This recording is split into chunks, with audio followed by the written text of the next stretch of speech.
wanted to introduce the Stratus Insight Apple Watch app and some of the functionality of that. What we're seeing here is a watch face. This is one of the digital modular watch faces. And what Stratus Insight supports is the ability to have the nearest major airport to your location displayed on the watch. And it is very useful to have the current weather and forecasted weather available to you. And so what we're seeing here is the Kansas City International Airport is reporting VFR conditions, currently 10 statute miles with a few clouds at 4,000 feet. And then it gives us some idea of when the weather might change. So we do some analysis on the forecast and kind of show you the most significant change that might occur. In this case, all we're seeing is that the clouds are going to come down a little bit to a few 3,000 feet by 7 o'clock, and that is what is in the forecast. If for some reason you would have something like IFR conditions or thunderstorms, you would see that also displayed on the second line. And if for some reason you did not have an internet connection, what you're going to see is the TAF that will show up, so the terminal area forecast. So for example, if this Apple Watch were to lose its internet connection and say it's 8 or 9 o'clock this evening, we're going to actually show the forecasted weather that was forecasted to show up around that time at the last time that you had an internet connection. So we have different watch faces for the complications. For example, we could slide to the left and right here, and we can see some of the other complications that might be available. I don't have a lot of them set up right now, but there are several, and they do different things.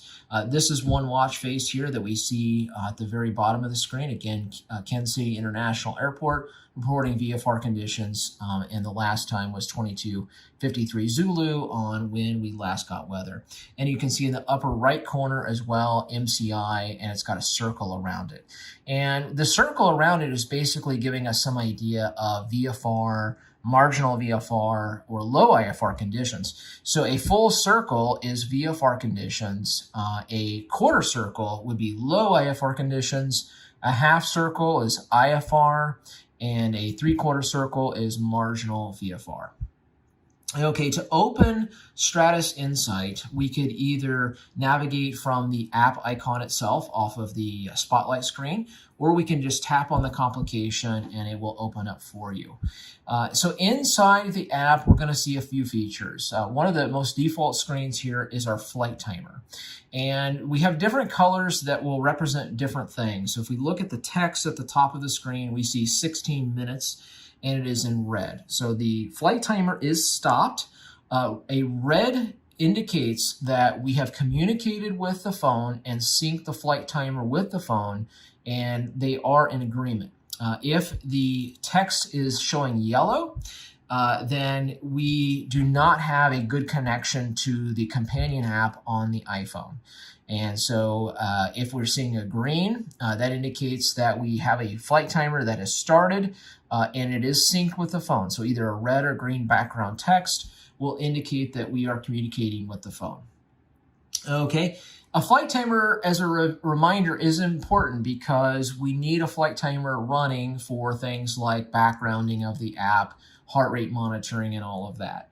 So if we go ahead and start our flight time, so we hit start flight, this is going to start that app on the iPhone in the background. So for example, if we have our iPhone connected to our audio panel for things like alerts for entering a runway, terrain awareness, and all of that, we will do that right from our Apple Watch. So we don't actually need to open the phone app. Okay, as you can see here, it does have the heart rate in the upper right corner, and you can adjust that as well. If your heart rate exceeds a certain threshold, it will give you an alert. And this is sort of a hypoxia type of detection that we're looking for here, because a high resting heart rate can be a symptom in some people for hypoxia. Okay, I'm going to go ahead and stop the flight timer. So you can see that is now back to the red color. We have a few different options here as well on the main screen: test speaker, checklist, and landing briefing. So test speaker, we're going to try this. What this is designed to do is if someone plugs in their iPhone into their audio panel, they're going to want to test the volume to kind of make sure that they're going to be able to hear those alerts over their device. So let's go ahead and hit test speaker. And we have a confirmation that yes, we want to play it. Some of the early versions, we didn't have this, and so occasionally folks would accidentally play this, and we don't want that to happen. So try that. Audio test. All checks okay. Okay, and I'm not sure if that audio came through on the video or not, but it did tell us that, everything is okay. And, again, it's really more of a volume check more than anything. If we have loaded checklist on our iPhone, which I haven't done, so I won't be able to demonstrate that to you, but you can actually start those checklists through the Apple Watch. Let me just verify. Maybe, okay, I do have some checklist on here. So let's just go ahead and do, let's do a before starting engines check. And we can either play those by hitting the speaker, or we can just tap through those on our Apple Watch. So cabin doors close, passenger briefing complete, seatbelts are secure, beacon and lights are on, the air conditioner switch is off, the cockpit cabin fans are off, engine instruments are in the green, good battery voltage, and checklist is complete. Okay.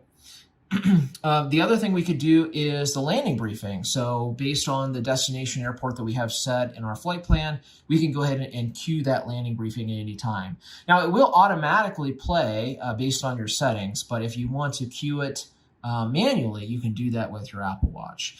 And so to navigate through the various features of the Apple Watch, what we're going to do is just swipe left and right. So if we swipe one over, we're going to see the radar. And so what this is doing is showing us the weather radar around our current location. And so we see at the very top, we see August 13 at 6:20 p.m., and that's the 10 nautical mile view. And so if we use the Apple Watch wheel here, we can scan out over different ranges and see the weather at a specific range. So this will update periodically from the iPhone. If for some reason that you display this page and it is out of date, when you have the watch open, it's going to request new data from the iPhone. And so if you don't see it, just check back or swipe left and right, and you might be able to get that radar to refresh. But it does work pretty well and does keep fairly well up to date. Okay, let's just go ahead and go over to the next item, which is our GPS instruments. So we can see we have a GPS altitude and GPS speed instrument. We have a top instrument and bottom instrument. If we want to change those, we can just tap on one of them and we can change that to something else. For example, if I wanted lat long, I could just tap on that and that instrument would change to that particular item. Okay. The next is going to be our departure airport. So we're going to have a little bit of a thumbnail view here. We've got some airport information, elevation, pattern elevation, ATIS frequencies, and what have you, in addition to a small view of the sectional chart for that particular airport. We can also tap on weather. And weather is going to give us the METAR observation for that particular airport, and it's going to be in a decoded form. If we scroll down a little bit further, we can see the raw form of the METAR, and as well as look at the TAF for a particular airport. Now, the Lee Summit Airport does not have a terminal area forecast, but it does have a TAF discussion, which is based on the Weather Forecast Office for that region. And so this is going to give you kind of a plain English version of the terminal area forecast. In this case, it's really the whole Kansas City area. So the downtown Kansas City airport, the international airport, and all of the airports in the region that do have a TAF.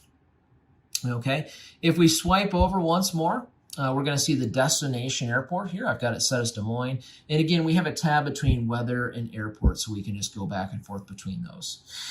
Nearby airports, fairly self-explanatory. So we're just seeing airports nearby our location and the weather associated with that particular airport.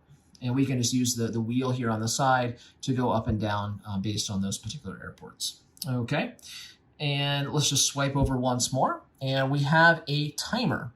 And so the timer is just going to show our current time in Zulu time. And we can actually just tap on the bottom or the top, and it's going to start a flight timer. I'm sorry, it's going to start a timer. This is really just used for different things in flight, like instrument procedures, things that you want to time. And to stop them, just tap on it again, and it will stop. Okay.